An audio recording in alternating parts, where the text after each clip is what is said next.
deyr pabbi 78 Já. og það var rosalegt áfall og ég var bara í marga 20 ára að jafna mig á því þótt ég gerði ýmislegt fleira skilur, ég var að skrifa og ég var að lifa lífinu og takast á við margt og hérna þá árið setna eftir að hann deyr að þá ég komin í geðhvarfa maníu bara gekk í kjól og vildi frelsa heiminn og var að lesa vonarstræti þýddi von ef ég labbaði eftir vonarstræti að þá væri það einhver von fyrir heiminn og ég mátti ekki fara yfir Bræðraborgarstíg þá kæmi eitthvað fyrir bræðu mína Illu og Hrafn sko og hérna ef einhver kona hér hlétist það þýddi að ég átti að gera hlé og þetta var alveg bara týndin í einhverju svona heimi og síðan endar það með því að mamma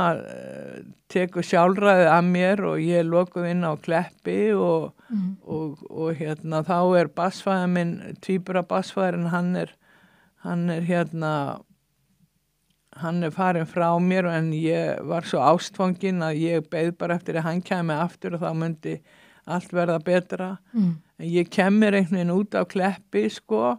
Hvað ár var þetta? Þetta 1979 í september mitt 17. september sama dag og hann deyr síðan Hrafn bróðir minn sko þannig að þetta gerist þarna í september og hérna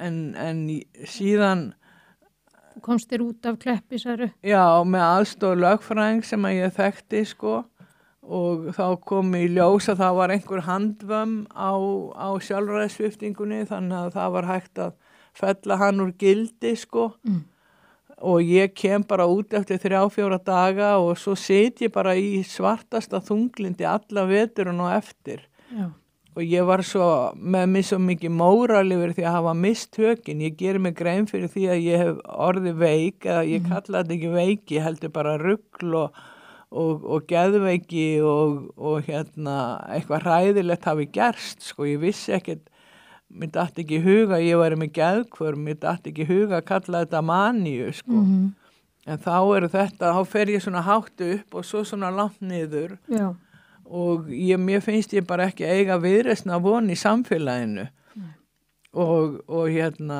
ég sé bara verði bara dæmd fyrir þetta Vissu menn alveg hvað þetta var á þessum tíma? Nei, ég held nefnilega ekki, sko. Auðvitað manja þekkt alveg frá örófi alda, sko. Og hérna bara úr þjóðsögum og hérna annálum þegar menn eða konur voru læstarinn í hérna bara hundabúrum, sko, eða fór í manju. Ég veit eina norður í Aðalvík, hún var bara læstinn í kofa þegar hún fór í manju, sko. Hún fór í manju þannig að þá fór hún og ráfaði á milli bæja sko og talaði og var komin hátt upp og var aggressív líka. Það er stundum sem fólk verður aggressíft í manju, það er svo varnarlaust einhvern veginn að það veit ekkert hvernig það á að verja sig, ég held, og svo bara fylgir þetta sjúkdómnum sko. En það er ekkert allir en hérna ég var til dæmis ekkert aggressív, ég var bara ofboðslega rugluð og örvæntingafull og leið alveg hrikalega illa en vissi ekkert að þetta var geðhvörf og ég vissi ekkert að þetta var manía, ekki fyrir svo löngu setna, sko. Líður manni vel í maníunni sjálfri, þú veist? Já, mér leið sko voða vel og svo hef ég setna þurft að fara í maníur eða ekki þurft heldur orðið fyrir því og þá líður mér voða vel sko fyrstu dagana en síðan þetta bara örvænting allavega fyrir mér sko ég heyri alltaf á fólki sem að þykir svo æðislegt að fara í maníu og vera í maníu en maníu sem ég fyrir númer 1 sko þetta er kallað bipolar 1 og 2 og þeir sem eru með bipolar 1 þeir fara svona hátt upp yfirleitt en bipolar 2 þeir fara svona í mani og þunglindi til skiptis.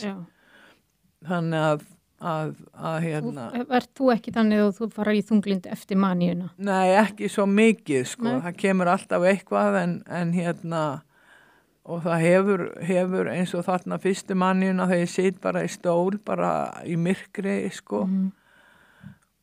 en ég farið í svona hrikalega manjur þar sem að ég hef var einu sinni næstu í druknu, ég fór út í, þá trúði ég því að það væri verið að gera bróðum minnum eitthvað, það væri verið að kviksetja hann upp í Bláfjöllum, þetta eru svo hræðilegar hugmyndi sem að fær sko og það sem myndi bjarga honum var ef ég færi út í á sem að heiti Brynjudalsá sem er einn hraðskreiðasta á Íslandi.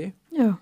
Og ég hefði bara druknað ef ég hefði farið út í ána. Ég var í svona kjól, ég var alltaf í kjól í Manju sko og sem var náttúrulega skemmtilegt sko, svona stór blómakjól og ef áin hefði bara aðeins náð í mig þá hefði ég druknað þarna og svo fór ég niður á Austurvöll og þá kemur einhver til mín í einhverju líki, mannslíki og segir að hann muni taka elsta son minn frá mér ef ég fari ekki niður á Austurvöll og dansi það nakin.